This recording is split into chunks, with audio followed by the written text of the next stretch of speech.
The message in the dust. The black dunes of Corvallis, a moon orbiting the gas giant Xeron 5, shifted like sleeping leviathans under an orange sky. The wind spoke in low growls, brushing ancient ruins buried beneath the sand. Among the remains stood a girl, tall, silver-skinned, and crowned with braided tendrils instead of hair. Her name was Tyrus, a scout from the alien race known as the Valari, seekers of peace, scholars of galaxies, and watchers of extinct civilizations. She knelt in the sand, fingers brushing stone that pulsed faintly. Etched in the language of a lost race were symbols, repeating patterns that danced with urgency. She translated aloud, her voice trembled. It came from the Black Star. Not a beast, not a god, a hunter.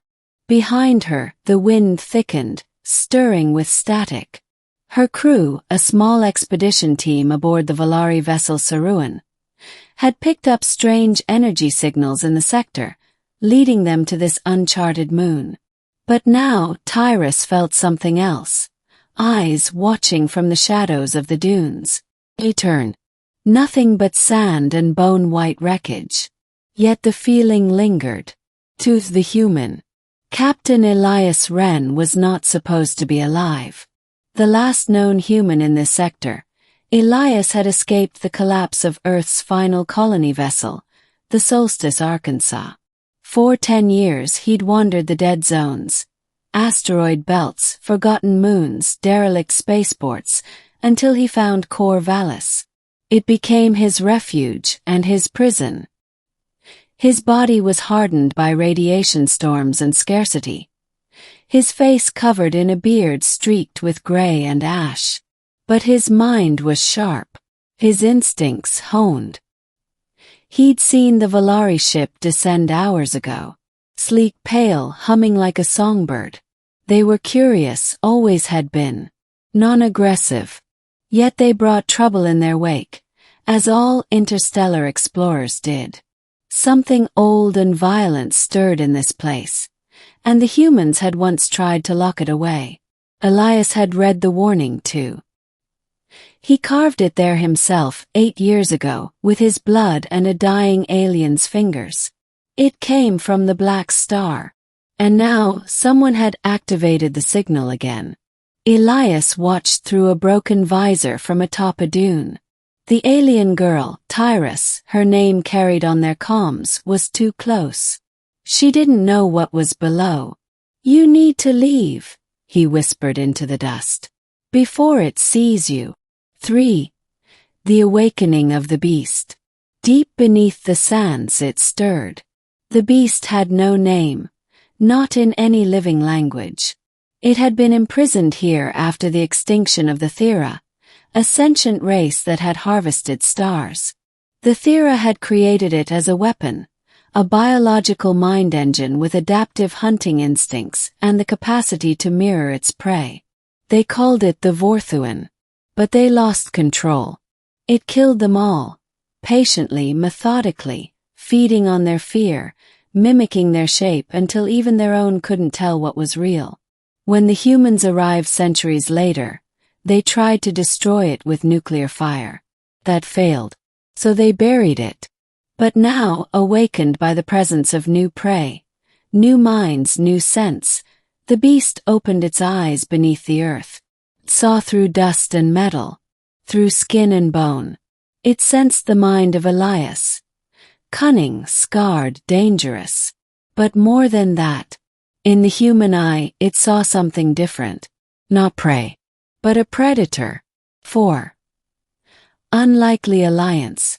Tyrus had barely returned to her ship when the ground shook. Tremors radiated from the ruins. Warning sirens bloomed aboard the Saruan. Her team scrambled, but one voice cut through the panic. A foreign voice, human. "This is Captain Elias Wren. If you can hear me, leave now. You've activated a Vorthuan. I repeat, you've woken the beast." Her crewmates looked at each other, confused. The humans were extinct. Or so they thought. Tyrus locked eyes with her commander, Kelvarn, a stoic Valari warrior. We must find him. If he survived here this long, he knows how. Kelvarn frowned. We cannot trust a predator race. But Tyrus's curiosity had always outpaced protocol, and so she went alone. Meeting the predator. Elias waited near the wreck of an old Thera beacon, its rusted metal now his shelter. He aimed a rifle at the ridge, steady hands never trembling. He knew they would send someone. He didn't expect her. She descended gracefully, unarmed, eyes glowing with violet light. "You're the human," she said softly. "You're the one who poked the hive," he replied. There was silence, the kind only shared by two species who had feared each other for centuries. "I read your warning," Tyrus said. "But I didn't believe it." "Yeah," Elias chuckled bitterly. "Nobody ever does." She stepped closer. "Why haven't you killed it?" "Because you can't kill it," Elias said. "You trap it, starve it, bury it under 1,000 years of silence." She studied him. "But you stayed here. Why?" He looked past her toward the stirring sand. "Because it knows me. And I know it. I kept it asleep with silence. And now you've given it a voice again." 6. The beast learns. The Vorthuan was unlike any other life form. It didn't just stalk, studied. It now had new minds to mimic.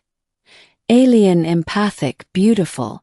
Consumed memory, observed behavior, adapted form. And yet, it returned again and again to one image. The human. Saw in Elias something familiar, primitive and pure. Not just survival, rage, regret, strategy. Not just a threat but a rival. Something worthy. So the beast took shape. Not of an alien but of a man. Not just any man. Elias himself. And it began to speak. 7. The final stand. The Valari ship lifted off without Tyrus. Her crew begged her to return, but she stayed, standing beside Elias at the mouth of the ancient crater where the beast would rise. "I have a plan," Elias said, placing old fusion cores into the crevice walls. "Not to kill it, but to trap it again." Tyrus nodded. "You'll need help. I usually work alone." "I usually don't trust killers," she said, lips curved. They fought side by side. When the beast rose, tall, grotesque, wearing Elias's face and voice, it didn't roar. It smiled. "You fear me," it said. Elias aimed his rifle. "No. I respect you." "You are like me," the beast whispered. "We kill because we must." "No," Elias said. "I kill because I choose not to be like you." He detonated the charges. The ground collapsed. And the beast, howling in betrayal, fell into the abyss. Aftermath. Smoke cleared. Sand settled. The Valari ship returned, cautious and awed. Elias stood bloodied but breathing. Tyrus, silent for the first time, watched him with new understanding. "You could have run," she said. "I was tired of running." Kelvarn approached Elias, eyes narrowed. "You are dangerous." Elias met his gaze. "So is anything that survives." Tyrus turned to her commander. "He saved us. Let him speak to the High Circle." Kelvarn paused, then nodded. "But under guard." Elias smirked. "I've had worse roommates." 9. A new beginning. Months later, Elias walked among the Valari spires of Nevrian Prime, a city of glass and song. Tyrus was now an ambassador, and he, surprisingly, a consultant. "The beast is gone," she said one evening on the tower's edge. Elias shook his head. "No, still there, waiting, watching." She leaned close. "And you?" Are you still a predator? He looked at her with a quiet smile. No, just a man.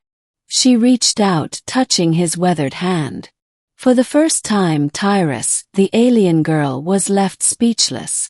Because in the human eye, she no longer saw a killer. She saw hope,